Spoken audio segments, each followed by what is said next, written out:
भक्तजनों, माताओं बहनों, सादर जय श्री कृष्ण। इस बार अधिक मास पुरुषोत्तम मास की सबसे बड़ी एकादशी है और यह एकादशी 3 साल के बाद में आती है। तो जो भक्तजन एकादशी का व्रत करते हैं, यानी सभी एकादशियों का व्रत करते हैं, उनको तो करना ही चाहिए।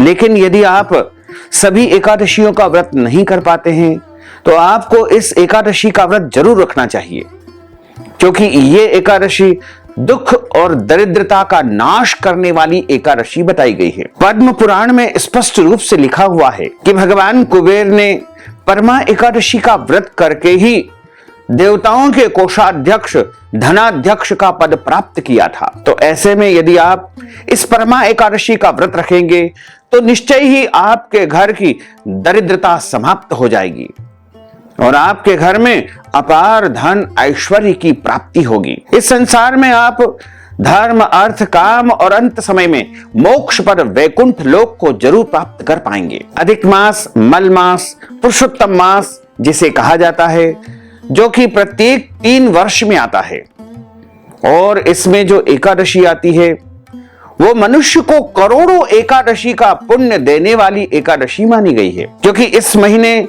जो भी दान किए जाते हैं, व्रत किए जाते हैं, जप किए जाते हैं, तप किए जाते हैं, उन सभी पुण्यकारी कार्यों का जो पुण्य फल होता है वो करोड़ों गुना माना गया है। इसलिए इस एकादशी का व्रत सभी को जरूर रखना चाहिए, चाहे वो बच्चे हो या बड़े हो या फिर बुजुर्ग हो, महिलाएं हो, कुंवारी कन्याएं हो या फिर सौभाग्यवती माताएं बहनें हो, परित्यक्ता महिलाएं हो या विधवा माताएं बहनें हो, सभी को इस व्रत को जरूर करना चाहिए। 8 वर्ष की आयु से लेकर के 80 वर्ष के प्रत्येक मनुष्य को इस एकादशी का व्रत जरूर करना चाहिए।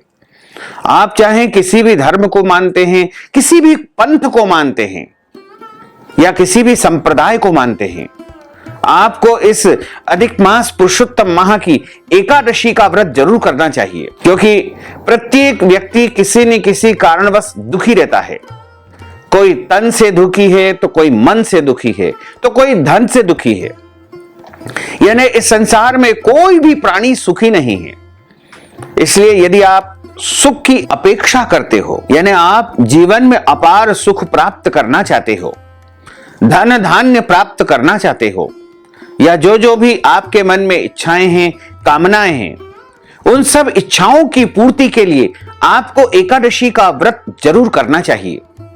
यदि किसी कारणवश आप पूजन पाठ नहीं कर पाते हैं, संकल्प नहीं कर पाते हैं, व्रत का पालना पूरी विधि से नहीं कर पाते हैं और अन्य कोई भी महत्वपूर्ण नियमों का पालन नहीं कर पाते हैं, तो भी यदि आप एकादशी का व्रत रख करके मानसिक रूप से प्रभु का ध्यान करेंगे, स्मरण करेंगे, तो निश्चय ही आपको परमा एकादशी का पूरा पुण्य प्राप्त होगा और पुरुषोत्तम माह की इस महान एकादशी से आपके जीवन में एक अभूतपूर्व परिवर्तन आपको जरूर देखने को मिलेगा।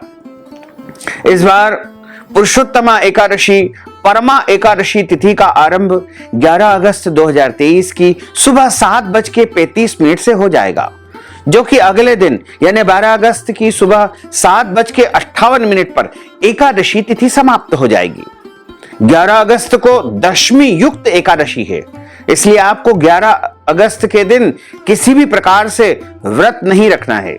उस दिन आप चाहे तो आराम से भोजन करें और दशमी के नियम जो हमने पहले वीडियो में बताए हैं उनका पालन करते हुए आपको इस दिन स्वच्छ और मन को पवित्र बना लेना चाहिए।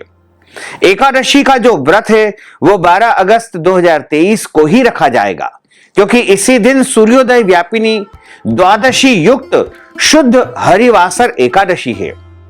तो 12 अगस्त की सुबह से यानी ब्रह्म मुहूर्त से आप जब संकल्प करेंगे तब से आपका व्रत आरंभ होगा, जो कि पूरे दिन रहेगा और 12 और 13 अगस्त की रात को भी रहेगा और 13 अगस्त की सुबह यानी 13 अगस्त का जब सूर्योदय होगा उस समय आपको व्रत का पारणा करना चाहिए। पारणा का अर्थ होता है व्रत खोलना या व्रत का समापन करना। इस बार पारणा करने का जो समय रहेगा वो 13 अगस्त 2023 रविवार की सुबह 6:13 से लेकर के 8:13 तक का समय रहेगा।